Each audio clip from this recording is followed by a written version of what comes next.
to sit here, I can tell you that. And Dan down in Jacksonville, he's putting a bottom end together to put in his trooper. I don't know, he's talking all kinds of stuff like turbos and whatnot. I don't know about all that. Now, this is my 2.6 stash, perfect candidate for a general rebuild. This is a motor that actually I owned, I ran. It was in Heather's Black Trooper that we used for a couple years. No damage, didn't ever throw a rod, didn't ever overheat or crack or anything like that. Mark hot tank it. I'm gonna have him turn the crank, bore the cylinders to the pistons that I've got. Okay, so I've got pistons and probably some other parts in here. This just arrived from Jerry. And I've got the gasket set and seals and who knows whatever else in here. I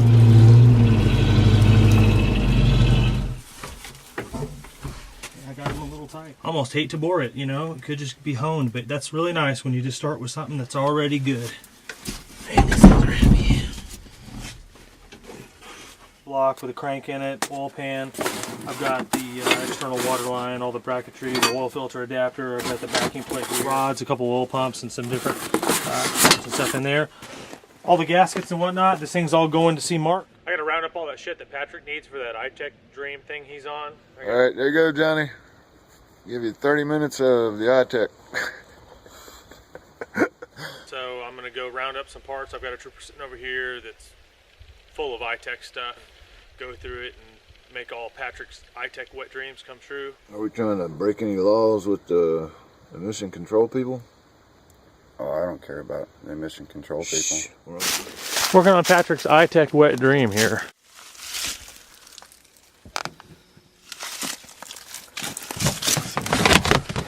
So all I have to do is dig through all these parts right here and cherry pick Patrick's iTech parts. But then you got to do something with that vacuum line.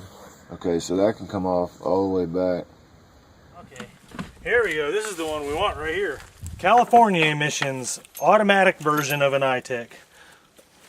Yeah, let Patrick drool all over that thing right there, man. All right, Patrick, iTech coming your way, brother. I give him all the props in the world, man, seriously, because I've already built it in my head, and I just compared the two. I'm like, you know, even at your best case scenario, you're going to build this iTech, minimize the living shit out of it.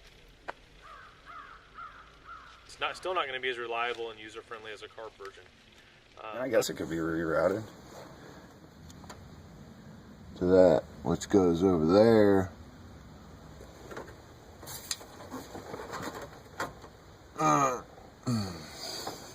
This is a box of iTech odds and ends, basically. Everything you need to build an iTech. I mean, rails and injectors and wiring, bracketry, hardware, just everything. All right, so I've got a fuel rail here with the backup wiring loom. I can send him that. Here's another fuel rail with some more injectors, so I'll send him that. Now he's got, you know, 8 or 10 different injectors. He can send those out and have those, you know, sonic blasted and match flow tested and all that. More idle air control valves. I'll send him 3 idle air control valves. That one looks really good, actually, right there. That one will probably clean up. I'll send him those 3 right there. That should get him rolling. So yeah, he's pretty much ready to go. I've got to get all the gaskets put together for this thing. All his iTech wet dreams will all come true. Well, they originate over here, right? Water lines? Yeah. Nah. That's not what's coming off the... No, that's exhaust. This is my 4Z top end parts box, from the upper to lower intake. Okay, so that's all the little pieces that you need in order to overhaul an iTech. Yeah, there's a tube that runs all around the back of the engine. It comes up in the intake on the bottom side here. Right. So trying to get it out upside down, hanging from the hood of the car, you know. Is that what Johnny was bitching about? Yeah. It's so tight and there's no room to maneuver a wrench. Okay, so I've got a crate of parts here. I've got Patrick's Dream iTech with the backup throttle, fuel rail, extra wiring loom, extra rail, more injectors, idle air control valves. That's an iTech dream come true right there. Gotta get some video of my emergency brake. Well, there you have it. Emergency brake for an Isuzu Trooper. I told her to keep her phone on in case we had a problem. I guarantee you she didn't turn her phone on, or she's got it on vibrate buried under some... Hey, honey? Yeah? Hey, I'm in Kingston, but they still don't have gas. They're acting like they might not have gas for a long time. Oh, that sucks. Okay, well, here's the deal. I can hear my fuel pump just clamoring away back there, and my yellow light's been on for a while, but the only option I've got is to go on to Marble. It's 10 minutes from here to Marble. If you don't hear from me in 20 or 30 minutes, then I'm stranded with no cell signal. Okay. All right, bye, Annie. Bye. Oh, we're stuttering. We're stuttering. You feel it? We're running out of gas. Yep, we're running out of gas. So we're like a mile down the road, and we're out of gas. And I'm getting no signal. So I can't even call Heather to come and get us, so we're gonna have to jump out of the trooper, leave it here on the side of the highway, and walk. Hello? Honey, Yeah? we're out of gas. Okay, where are you? Do you have gas cans or anything here that I need to grab, or do you already have them with you? I've got a gas can with me. I'll put clothes on and be there in a few minutes. Okay, thanks, babe. Bye. Bye. Thanks for coming to get me. Did you get my text about the Angora rabbits? Yes? What are you gonna do with the Angora rabbits? Pet them? Thanks for rescuing me, honey. Yeah, well, I never claimed to be great at keeping gas and stuff. Sorry, you ran out of gas. My own fault. You put a little in mine, right? Yes. Quarter tank of gas or more in your car.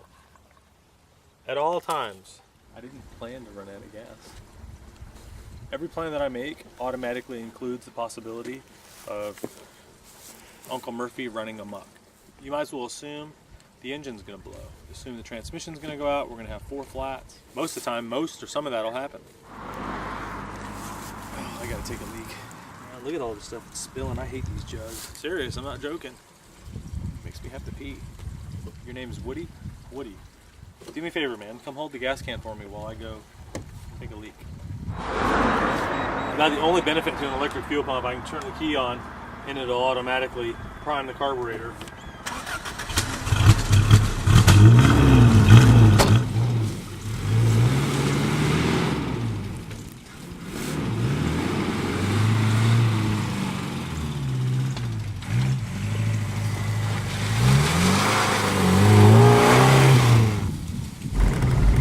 We're gonna stop by Lane's place, take a look at his mail delivery truck.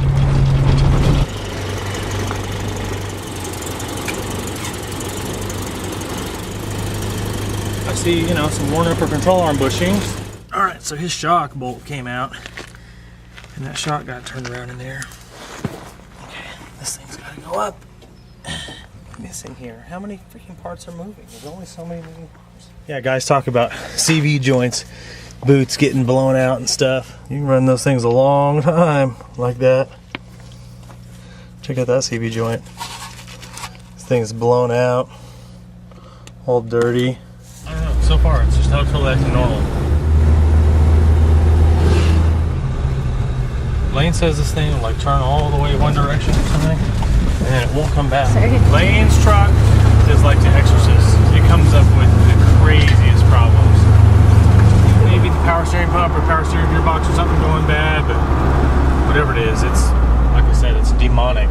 It's typical Lane stuff. Alright, so I think I got Lane's steering problem figured out. On to Berryville to drop off motor parts.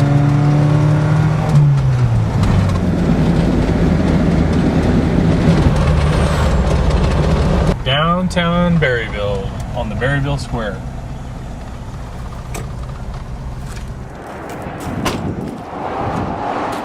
Mark, I knew it.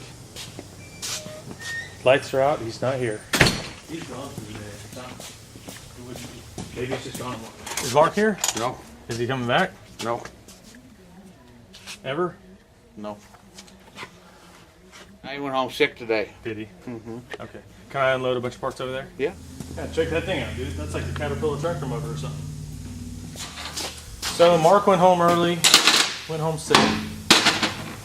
I'm gonna go ahead and just drop all the parts off here. I'll just call him tomorrow and see. Oh, tomorrow's New Year's. That's why he went home sick. He's going home to party. He's doing his New Year's party thing. So Mark's playing hooky today. That's alright. It's New Year's Eve. He's probably got parties to go to.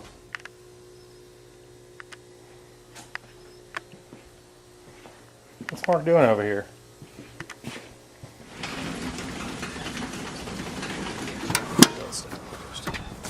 Any chance I get you to give me a hand with that block? Yeah. Let's set it up on the... Yeah.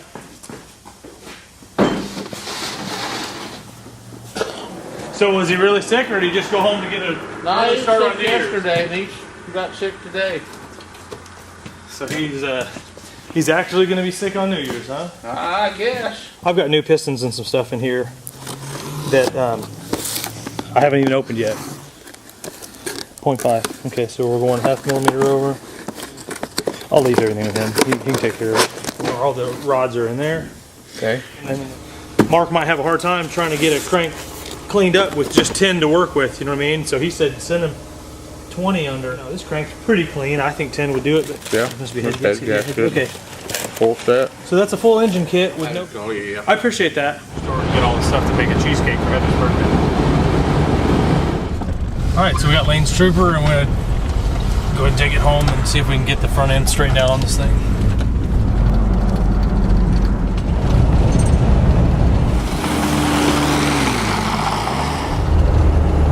This thing's got 202,000 miles on it, and it does like 600 miles a week on these roads right here.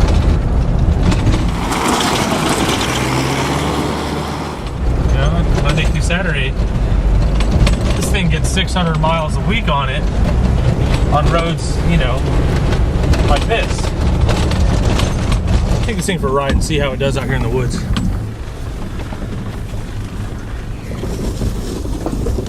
Just see if I can get this thing to do anything weird for me. I can hear a little bit of grinding in there.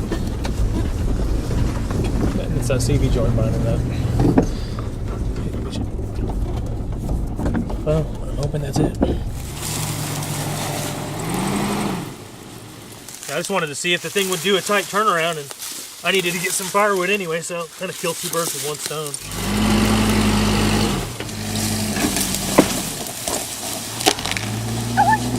Be careful, Arch Kitty! He was going slow, it wouldn't hardly steer at all, but after you build up some speed, it steer fine. Driver's side CV axle is binding up, and every time you turn that wheel, it has to twist that joint, you know what I mean? No, I don't know what's going on with it. I just ain't going to drive it when it won't steer half the time. You've got dirt and gravel and everything else down in the CV axles. It's just time to put new ones on it, you know what I mean? Whenever you get time, you can work on it. Just make sure that everything's right on I it. have original boots on original axles that are in good shape. Upper control arm on this side needs to be replaced, which is really easy to do when I'm going to be in there anyway. Also, I'm working on getting you some custom rear leaf spring bushings made out of Delrin, which is a special kind of plastic. I'm talking to a guy about making some custom application bushings that might hold up for you. I'll just let you know. All right, thanks, John. Thank you, Lane. It's cold as hell. I think it's probably like 21 degrees right now, so I've still got a lot of wood to get cut. The TATT, yeah, okay, TATT. Talk about the TATT, fine. The TATT is TATT, Trans-American Trail. I haven't even looked into it that much myself, so don't quote me, you know what I mean? This is the kind of thing that I become aware of through my buddies like my buddy Patrick, Pat Mooney. He's a motorcycle racer, hardcore into motorcycles, you know. I used to be into motorcycles, you know, to some degree, and he's a good old buddy of mine. And we've done Deals Gap together. We've done dual sport enduro through the mountains and stuff together. We've done Palomar Mountain, California, San Diego. What are you doing? I can take my goofing around. Me and Pat are goofing around. What do you know about the TATT? It's an all-dirt trip from Tennessee all the way to the Oregon coast. Like I said before, it's for men on motorcycles, not guys in cars. A guy on a bike mapped it out a few years back. Basically go from coast to coast without touching pavement. How long does it take? You know, I don't know. I think a guy on a bike going quick can do it in 3 weeks, 2 weeks maybe. What about cars? I don't know, 4 or 5 weeks. Really? Cars are going to be shitload slower. Think so? Oh yeah, man. You see how I drive? Cars suck. You see how I drive on dirt? Well, that's true. No, but I mean, how many people have done it in cars? Is it common or not? I don't think it's common at all. I was gonna say I don't want to do something if it's so common everybody's doing it. I want to do something. I want to do something people say can't be done or shouldn't be done or isn't easy. You know what I mean? I want people to say, "Oh shit, man, good luck," and I'll be like, "All right, cool. That's what I wanted to hear." I think parts of the trails people use all the time in Jeeps and things like that. You know what I mean? Nobody goes all the way through too much on cars or in trucks. Can it be done? The guy in Jay Leno did. The guys in the Range Rovers or Land Rovers did it. All right. So guys in Range Rovers can do it. They can with support vehicles. So that means I can do it without, right? Of course. You've done a lot of dual sport, enduro, a lot of motorcycles, a lot of cars. What that? I mean, you've seen a portion of the TATT yourself, haven't you?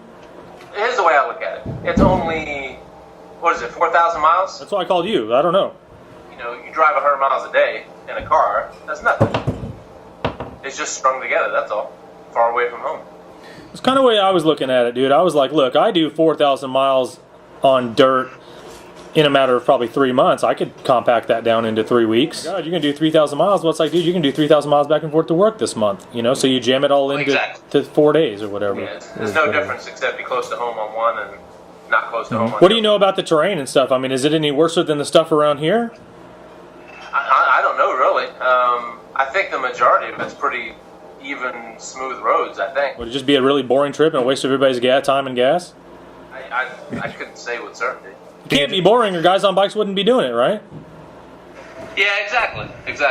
Other than the Black Bear Pass, I haven't watched any videos of the Trans-American Trail at all. I probably should do that. I probably should, like, you know, watch some videos or something. I don't watch commercials for movies. I want to go see the movie. I don't want it spoiled for me, you know what I mean?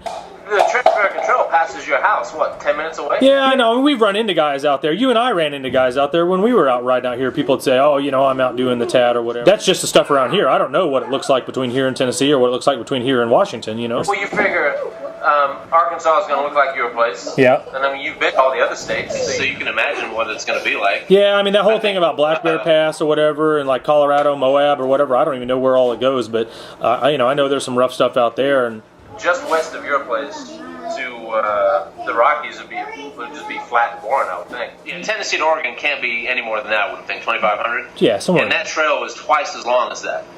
So it somehow zigzags across and doubles the length. I think a lot of it is across people's property, so you got to open gates, close gates behind you.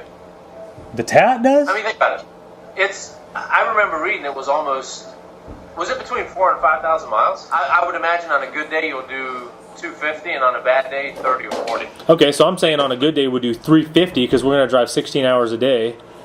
And on a bad day we'll do, on the worst day, you know, Black Bears Pass or whatever, maybe we'll only do 100 or 50 or something like that. Tell her to watch the Trooper or something. The only way I see that working for other people is do it in teams.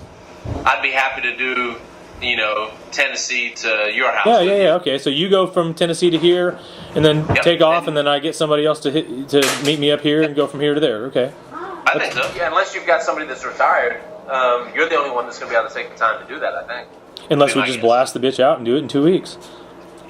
No, it can't be done because I'm just like, look, we could do it cannonball style. You get 3 guys in a truck and put an air mattress in the back and drive 24 hours a day. 9 days. We got Saturday and Sunday, then the full week in between, and then the other Saturday and Sunday to get from Tennessee to Oregon. No. Come on, man. You might be able to get the thing done in 5 days. I don't have any idea. No way. Why not? Well, I've never driven on it, so I guess I can't say that. But the little bit of reading I've done on it, I'm pretty certain there's sections where you're only going to do 20 miles a day. Did you only go to North Carolina with me one time? Yes. Do you remember why we went to North Carolina in the first place? Yeah, buy XS650. Do you remember how much you paid for that thing? Like $100 or something. I thought it was like $62. I thought it was like $65 or something like that.